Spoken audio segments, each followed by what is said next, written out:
Hello transcribers.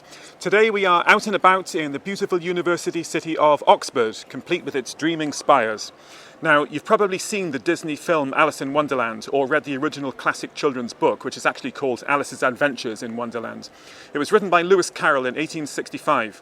What you might not know is that Alice was a real girl, a friend of Lewis Carroll, and they both lived in Oxford. So today we're going to do a transcription exercise about the Alice story, but before that we'll briefly look at a few places around Oxford which relate to the real Alice. And at the end of this video I'll tell you what became of the real Alice later in her life. So this is Christ Church College, which is part of Oxford University, and the real Alice's father was a dean in the church here. And in the garden there's the Cheshire Cat tree, which is in the Alice story, but we can't get in to see it, unfortunately.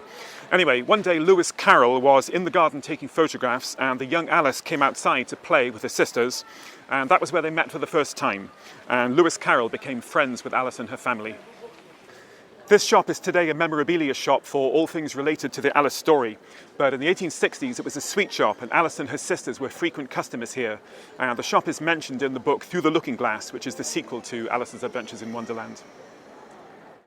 We're now inside Oxford's Museum of Natural History. Its logo is a dodo, the extinct bird from Mauritius, because the museum actually has a dodo, the only one in the world. As you'll know, there's a dodo in the Alice story, and that dodo in the story is based on this one here. Alice and Lewis Carroll visited the museum often and saw the dodo many times.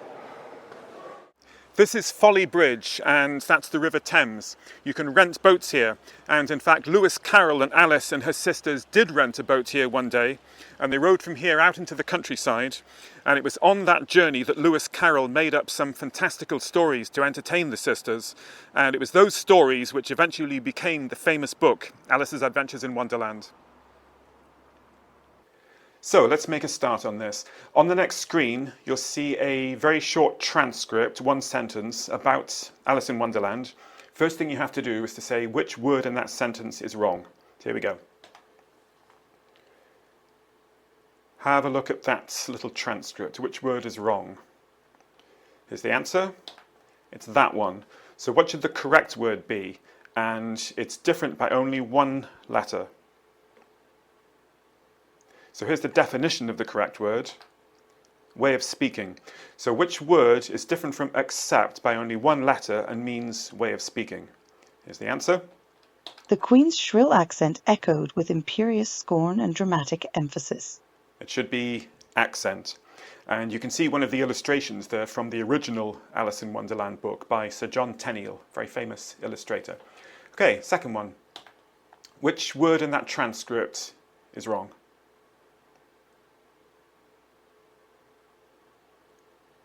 Here's the answer. It's that one. What should the correct word be? It's different by only one letter.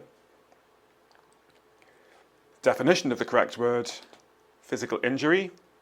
So which word means physical injury and is different from sound by only one letter? Here's the answer. The wound on Alice's knee throbbed after stumbling through tangled brambles. Wound is the correct answer. Number 3. Which word's wrong in that sentence? Here's the answer. It's that one. What should the correct word be? Well, here's the definition of the correct word. Infuriate. So which word means infuriate and is different from engage by only one letter? Here's the answer. Disobedience appeared to enrage the Queen's fragile sense of authority.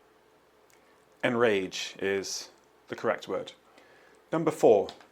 Which word is wrong in that sentence?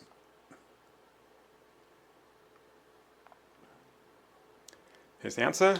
It's that one. What should the correct word be? Well, here's the definition.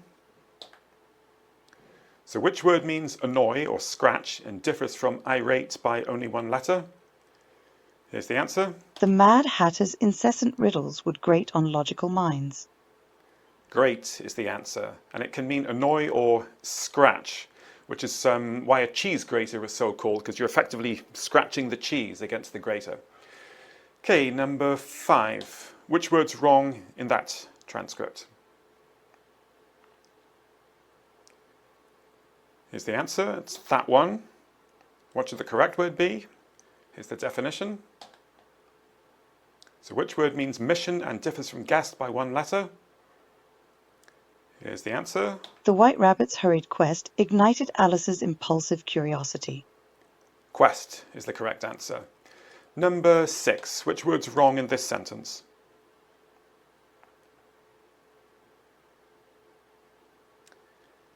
It's that word that's wrong. What should the correct word be? Here's the definition. So which word means income and differs from revenge by only one letter? The correct word should be... Revenue from tarts, the Queen insisted, supported her royal extravagance. revenue. Okay, number 7. Which word's wrong in that sentence?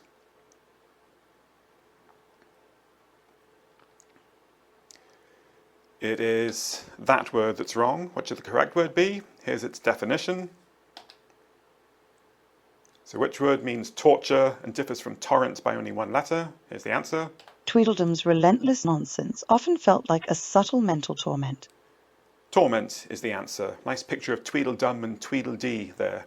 Identical twins. Number 8. Which word is wrong in this sentence?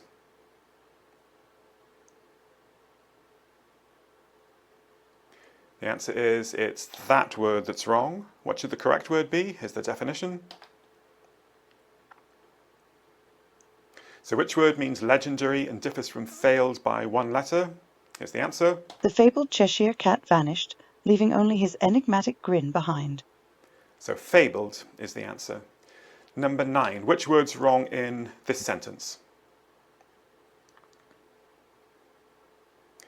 It is that word that's wrong. I don't think they had missiles in the 1860s, or perhaps they did. I don't know. What should the correct word be? Here's its definition. A letter, as in something that you post to somebody. So what should the correct word be? Here it comes. The Duchess sent a missive complaining about the cook's unruly behaviour. So missive is the answer. Not a word that you hear very often, but a missive is a letter. And lastly, number 10, which word is wrong in this sentence? It's that one. What should the correct word be? Here's the definition. So the correct word is... The Dormouse clammed up when the Queen demanded an immediate answer. Clammed. The Dormouse clammed up. And that is it. There, I hope that was an interesting and fun exercise. So, I said I would tell you what became of the real Alice. Well, at the end of the book, Alice's older sister is musing to herself about Alice's future life, and this is how the book ends. Alice's sister pictured to herself how Alice would, in the aftertime, be herself a grown woman, and how she would gather about her other little children and make their eyes bright with the story of the Wonderland of long ago, and how she would feel all their simple sorrows and find a pleasure in all their simple joys, remembering her own child life and the happy summer days. So that's how the book ends. And the real Alice eventually did become a grown woman and got married and moved away to Hampshire, where she and her husband did gather children about them. They had 3 sons, 2 of whom were later killed in the First World War. And Alice became a well-known society hostess and eventually died in 1932 at the age of 80. But what a thought it must have been for her to know that she inspired a story that's brought such pleasure to millions of children around the world ever since. Goodbye from Oxford.